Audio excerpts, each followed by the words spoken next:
তোমাদের সকলকে current verse expert YouTube চ্যানেলে স্বাগত।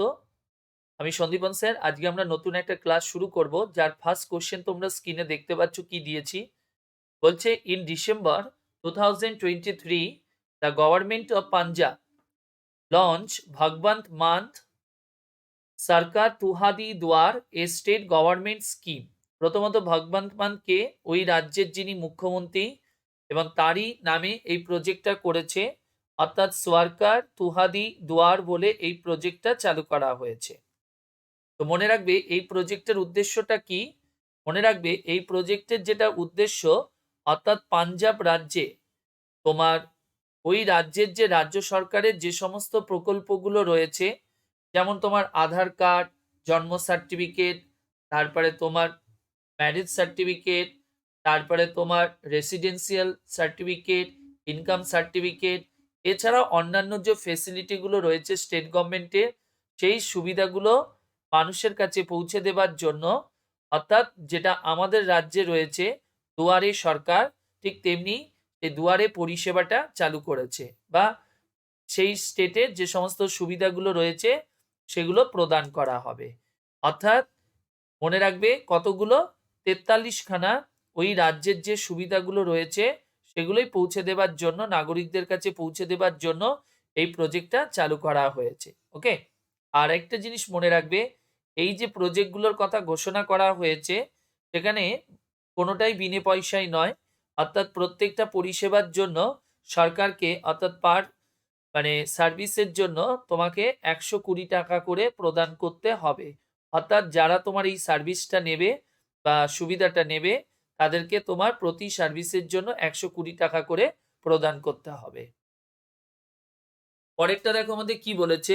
বলছে which state government has recently initiated the Rajiv Gandhi Swarojgar Yojana 2023 to generate self-employment opportunities and promote entrepreneurship among local youth। অর্থাৎ ভারতের একটি রাজ্য, যে রাজ্য রাজীব গান্ধী স্বরোজগার যোজনা যেটা তোমার চালু করেছে, কি জন্য? জেনারেট সেলফ এমপ্লয়মেন্ট অপরচুনিটিসের সুবিধা, অপরচুনিটিস, এবং বলছে প্রমোট এন্টারপ্রেনিয়ারশিপ তাদের জন্য, এমং লোকাল ইউথ, অর্থাৎ ওখানকার যে স্থানীয় যুবকদের মধ্যে যাতে স্বকর্মসংস্থানের সুযোগ তৈরি করা, এবং স্থানীয় যুবকদের মধ্যে বিভিন্ন উদ্যোগ বা ব্যবসা বাণিজ্য বাড়ানোর জন্য তাদেরকে কিছু সুযোগ সুবিধা করে দেওয়া। এবং এই সুযোগ সুবিধার জন্য তোমার মনে রাখবে সরকার একটা বড় অর্থ ইনভেস্টও করেছে, যাতে মানুষের প্রায় 600 কোটির উপরে টাকা ইনভেস্ট করেছে, যাতে এই প্রজেক্টের সুবিধাটা তাদেরকে প্রদান করা যেতে পারে। তো সেটাই ভারতের কোন রাজ্য করেছে? মনে রাখবে হিমাচল প্রদেশ সরকার যেটা তোমার চালু করেছে, হিমাচল প্রদেশ। আরেকটা জিনিস কি মনে রাখবে, এই হিমাচল প্রদেশের বর্তমান যদি মুখ্যমন্ত্রী বলা হয় তাহলে মনে রাখবে, অর্থাৎ সিএম এর নাম সুখবিন্দর সিং। কি নাম বললাম? সুখবিন্দর সিং সুখু। ওকে, সুখবিন্দর সিং সুখু ইনি হলেন ওই রাজ্যের তোমার মুখ্যমন্ত্রী। ওকে, চলো পরের কোশ্চেনে আসি। পরের কোশ্চেনটা আমাদের কি বলেছে, which company has recently enter a contract worth rupees 488.25 crore with the Ministry of Defence for the repair and maintenance for equipment and system on board naval vessel। অর্থাৎ ভারতে কোন কোম্পানির সঙ্গে প্রতিরক্ষা মন্ত্রকের একটা চুক্তি হয়েছে, যে চুক্তির পরিমাণটা কত? 488.25 কোটি টাকা। এবং যে চুক্তির মাধ্যমে তোমার জাহাজ, অর্থাৎ নৌযান যেগুলো রয়েছে, অর্থাৎ জাহাজে বা জলে যে সমস্ত যানগুলোকে আমরা ব্যবহার করি সেই ধরনের যান, এছাড়াও তাদের যে সিস্টেম রয়েছে সেগুলো মেরামত এবং রক্ষণাবেক্ষণের জন্য এই অর্থটাকে ব্যবহার করা হবে, বা এই অর্থের মাধ্যমে তোমার এই কাজগুলো করা হবে। ওই কোম্পানি ভারতীয় নৌবাহিনীতে ব্যবহৃত যে সমস্ত জাহাজ বা নৌযানগুলো রয়েছে তাদের মেরামত ও রক্ষণাবেক্ষণের জন্য চুক্তিবদ্ধ হয়েছে। তো সেটা কোন কোম্পানির সঙ্গে? তাহলে মনে রাখবে কোম্পানিটার নাম হলো কোচিন শিপইয়ার্ড লিমিটেড। যাদের সঙ্গেই তোমার এই চুক্তিটা হয়েছে। তাদের মধ্যে অর্থাৎ কোচিন শিপইয়ার্ড লিমিটেডের সঙ্গে ভারতের ডিফেন্স মিনিস্ট্রির সঙ্গে এই চুক্তিটা হয়েছে। এবার আসি পরের কোশ্চেনে। পরের কোশ্চেনটা দেখো আমাদের কি বলেছে, বলছে name the personality from India who has been recently honored 6th Rabindranath Tagore Literary Prize for the book Salt and Pepper Selected Poems। অর্থাৎ এই বইটার জন্য তোমার এই পুরস্কারটা প্রদান করা হয়েছে। প্রথমত যদি বলা হয় এই পুরস্কারটা কে পেয়েছে, তার নামটা মনে রাখবে, সুকৃতা, কি নাম বললাম, সুকৃতা পল, সুকৃতা পল কুমার, যিনি তোমার এই পুরস্কারটা পেয়েছেন। আর কি মনে রাখবে, এই পুরস্কারটা দেওয়া শুরু হয় কবে, 2018 সাল থেকে এই পুরস্কারটা শুরু হয় এবং এর ক্যাশ অ্যামাউন্ট হিসাবে অর্থাৎ পুরস্কার হিসাবে কত দেয়া হয়, ক্যাশ ঠিক বলবো না, প্রাইজ মানি হিসাবে যদি বলে থাকি আমরা, তাহলে মনে রাখবে ইউএসডি 10,000, ইউএসডি 10,000 হলো এদের প্রাইজ মানি। আর মনে রাখবে এখানে আরেকটা পুরস্কার এবছরে দেওয়া হয়েছে, সেটাও টেগরেরই নামে, তো সেটা হলো টেগর প্রাইজ ফর